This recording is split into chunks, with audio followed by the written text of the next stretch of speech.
Hi everyone, it's Mr. Smith. Welcome in, where our topic today is on the transition from dictatorship in Rome to eventually the Roman Empire.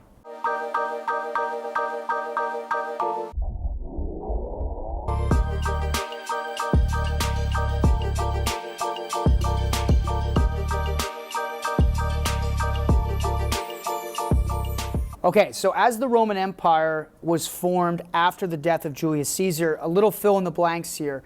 Caesar's death opened up what I call a power vacuum. As Caesar was killed and assassinated in the Roman Senate, that left a void. Rome had basically bequeathed power to Caesar, and that left a power vacuum, meaning there was nobody there to fill in as the dictator in Rome at the time. And as we know in Roman history, Caesar's rise to power was an anomaly, meaning that was not like times in the Roman Republic in which the power was distributed amongst senators and a consul.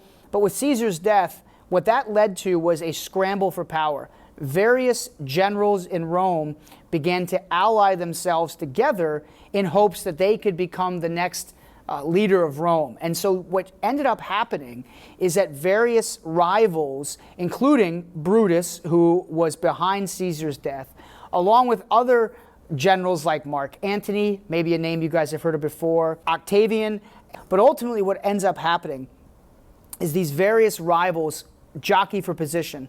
And there's a scramble to fill the power vacuum after Caesar's death. And the winner of that scramble is going to be a general whose name was Octavian, who ultimately became Rome's first emperor. And when he became Rome's first emperor in 27 BCE, that's the year in which he took over, Octavian also took the name Augustus Caesar, which was a tribute to Caesar, and he instituted a new tradition in which future Roman emperors were often designated, or they took the title of Caesar, which is a bit ironic considering that Julius Caesar had been killed as part of his rise in power, his unchecked power. But future Roman emperors like Augustus would take that title Caesar as a reference and a tribute to Julius Caesar. But Augustus's power is ultimately, his rise to power comes after years of warfare, but he would become the first Roman emperor in 27 BCE, and as a result, Rome has now transitioned into a new era, a stage in which we now have the Roman Empire. The Roman Empire phase is almost identical in many ways to the Roman Republic in that you still have the presence of a Senate. But what distinguishes the Roman Empire is ultimately you have one person who is serving as this all-powerful leader managing the empire, very much similar to how the Persian Empire before it, or Alexandria's Hellenistic Macedonian Empire, existed, with one person having the bulk of the power. And so this tradition of one person having all the power is passed on down throughout Roman history. And no matter what, whether it's Roman Republic, whether it's the dictatorship, the brief dictatorship under Caesar, or the Roman Empire, which lasted with the rise of Augustus to all the way the late 400s CE, Rome's empire was always going to be at the mercy, like all empires in world history, of geography. And as a reminder, don't forget the importance of the Mediterranean. That was the home base of the Roman Empire. And as the Roman Empire expanded and shifted over the years, the expansion of Rome, the Roman Empire, in the Mediterranean region was crucial. And to throw a new geographical term at you, you'll see on the maps how Rome incorporated territories in Africa.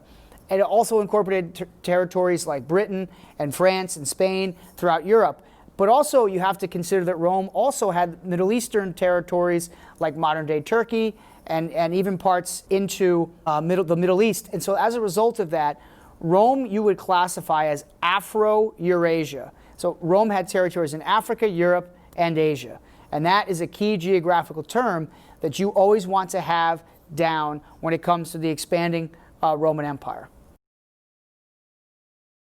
Now, along with our emphasis on geography, something else I want to stress about Rome, and one of the things that is most memorable about Rome, is their ability to develop key technology. Rome was part of that human transformation from the Bronze to the Iron Age. So Rome certainly had both bronze and iron metals, tools, and weapons at their disposal. But when it comes to the Roman Empire, one of the most clutch aspects of their empire was a little bit like the Persians, in which the Romans built a network of roads all throughout their empire. This was key in order for Rome to link their empire, in order for Rome to expand their empire. And as we mentioned before, roads serve the purpose of increasing trade and also helping for military conquest. Because the Roman Empire was linked through all their various roads throughout Afro-Eurasia, this allowed for the armies to move and advance into different territories, and it allowed also for the increase of trade. And no doubt, with those also came the spread of religions, the spread of culture. So the roads were a key to Rome's empire, and they used marvelous engineering principles to construct those roads. Also, along the same lines as roads, I'm going to give you two other aspects of the Roman technology that demonstrated their prowess. First, and we talked about this with Team Trivia, you had the development of aqueducts. And aqueducts were bridge-like structures that connected not only roads and people could move across them, but they also sent fresh water throughout various parts of the Roman Empire. These were true engineering feats and marvelous achievements in engineering and technological development. These aqueducts, some of them still stand today in various parts of Afro-Eurasia, although most have succumbed to the erosion and time. But the Roman Empire had these aqueducts all throughout their empire, bringing fresh water and carrying them to different parts of the empire. True engineering geniuses that were able to create those during the times of the Roman Empire. Another key innovation and technology was the development of large-scale walls. And a great example of that is one of the Roman Empire's great emperors, Hadrian. And Hadrian was responsible for constructing a wall that ran all the way across the entire length of what we would call today England. The Romans eventually conquered some of the British Isles, including England. And during that time, right, to keep invaders out from the northern parts of the British Isles, the Romans built a wall, and Hadrian was emperor during this time. The wall was constructed in the 120s CE, and it was one of Rome's greatest engineering feats. You're seeing pictures of it here. Hadrian's wall took about 6 years to build, expand hundreds and hundreds and hundreds of miles. And although the wall today is nearly all taken down, and again, over time, it's been broken down. There are still parts where the wall exists, and you can even do like a walking tour through Britain and walk the entire length of the wall. But the best comparison to Hadrian's Wall that I can offer you, a cool little past shapes the future tip, would be like the Chinese Great Wall, which when we talk about China, we'll go into further depth about the Chinese Great Wall. But the purpose of the wall was to keep invaders out. I think the other aspect of the Roman legacy we have to think about with innovation and technology is their ability to build massive large-scale buildings, and no building best reflects Roman architecture than the Colosseum, which became a hallmark, a staple of the Roman Empire in the capital city of Rome. The Colosseum exists still to this day. You can tour it, you can walk through it. Although, again, it's more dilapidated over the years, the Colosseum would have been a place where, in Roman times, they held their famous gladiator games, where they put on spectacles of sport and had people fight to the death. Or in some cases, they would sometimes reenact battle scenes from great Roman Empire victories.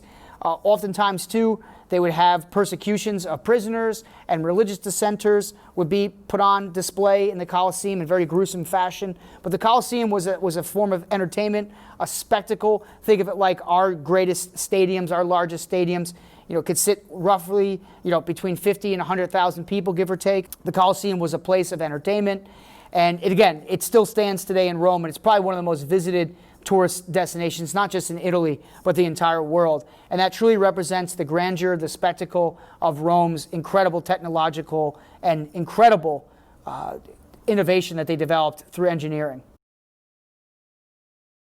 Under the Roman Empire, right, emperors would rise, they would fall, and you're going to get a mixed baggage because the Roman Empire lasted for almost 500 years. But we started with Augustus, who was one of the first emperors of the Roman Empire. And again, I'm just going to give you some names to be on the lookout for. I'm not going to go too in-depth with each of these names.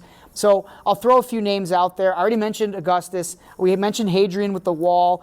Another name that's famous in Roman history is Marcus Aurelius. He was a philosopher, emperor. He spout off and recorded some of Roman's great philosophy. And he ruled in an era in the 160s CE that was known as a peaceful time in Roman history. In fact, some of Rome's greatest advancements took place in what was known as the Pax Romana. And when you translate that from Latin, that stands for like peace. Pax is another word for peace, a peace. And Marcus Aurelius was an emperor during the Roman sort of period of peace in which the Roman Empire was not fighting as many wars, and it was involved in fewer conflicts, and there was a sort of stability and peace. And as a result of that sort of peaceful era, Rome's technology, its trade flourished, the spread of culture flourished as well. And not only is Marcus Aurelius known as one of these Pax Romana emperors, but you also have Trajan, who is another famous name that you could see that come up in a document.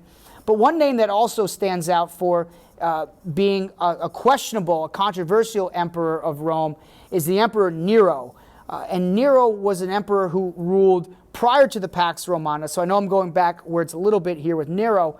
And with Nero, he was known as one of Rome's more lustful, power-hungry rulers. And there's a famous story that when a massive fire broke out and spread throughout the city and took out much of the city and damaged over 50% of the city, killing thousands and really damaging a lot of the architecture of the city, Nero, there's sort of an urban legend that as the city was burning, Nero was celebrating in his palace. He was playing his fiddle, which is an instrument, and kind of like, sitting back and saying, I'm above all this. Whether Nero did that or not remains unclear. But one thing Nero did do, and this is a transition to our final segment of this talk, which is he did blame the fire on Christians. And something that we have yet to touch upon really in this class is the spread of religions in world history. But it's important to recognize that during the Roman Empire, most of Rome's past, even going back to the Republic era, they practiced a form of paganism, which is polytheism, right? Many gods. But towards the end of the BCE era, and at the beginning of the CE era, Christianity began to rise steadfastly throughout Rome's empire. In fact, Christianity, which included followers of Jesus Christ, who was a living person around the time of the Roman Empire, his followers began after his death and resurrection. If you believe in what Christians believe, that Jesus resurrected from the dead, Christians began to follow and spread his teachings, which were written down in the New Testament, which became part of the Christian Bible. They began to spread his teachings all throughout the Roman Empire. And that spread across Afro-Eurasia, much in part thanks to the roads, much in part thanks to the Mediterranean. Those were keys to Christianity's spread. The issue is that Christianity was outlawed throughout most of the Roman Empire's time. Christians were viewed as contrarians. They were viewed as threats because they practiced monotheism. Just like Jewish people also during the Roman Empire, many Jewish people lived throughout the Roman Empire. They faced persecution as well for being a monotheistic religion amongst, obviously, a group of people that were predominantly paganism and polytheism practicers. So Christianity begins to spread all throughout the Roman Empire despite the fact that it was outlawed. And that made Christians oftentimes, as with Jewish people, targets of Roman law and targets of people who wanted to see Christians eradicated. But there's all sorts of fact-based evidence that demonstrates that Christians were targets. They were persecuted. They were often put into the Colosseum during these gladiator games, and they would be fed to wild animals that were gathered throughout the Roman Empire. And Christians really faced hardship throughout most of the Roman Empire. And it wasn't until around the 200s or so in which policies within the Roman Empire began to shift. And much in part was due to one Roman emperor in the 200s named Constantine. And Constantine himself had a religious awakening, a conversion to which he became himself a Christian. And there's a famous story in which Constantine had his soldiers paint the cross, which was a famous Christian symbol, on their shields and on their battle equipment, but prior to a great battle that they would on to win. And from then on, Constantine was sort of fashioned himself as a believer of Christ. And as a result of that, slowly but surely, as we hit the 200s and 300s and into the 400s of the Roman Empire, the time period, Christianity becomes the official religion eventually at one point in the Roman Empire. It's a marvelous and fantastic example in world history of how quickly, even within a couple hundred years, a religion that people were killed for believing becomes eventually the official religion of the largest empire on the planet at that time. And so there's no doubt that Rome is responsible. The Romans were responsible for the spread of Christianity throughout their empire, and they were key in the perpetuation of Christianity spreading into parts of Africa, into parts of the Middle East, into parts of Europe. And that's arguably one of the most important things I want to end the video on, is how quickly over time, within a couple hundred years, Christianity went from persecuted to the official religion of Rome. I gave you a lot of names, I gave you a lot of terms. I hope you guys were able to keep up and take some notes. Remember, the focal point of the test upcoming is on documents, so you have to be using this information to work with some documents that I give you guys on Rome. We'll practice the SAP tomorrow, and then we'll also talk about how Rome ultimately fell tomorrow in class as well. So take care, everyone. I'll end these as always, reminding you how the past shapes the future. Have a great rest of your evening.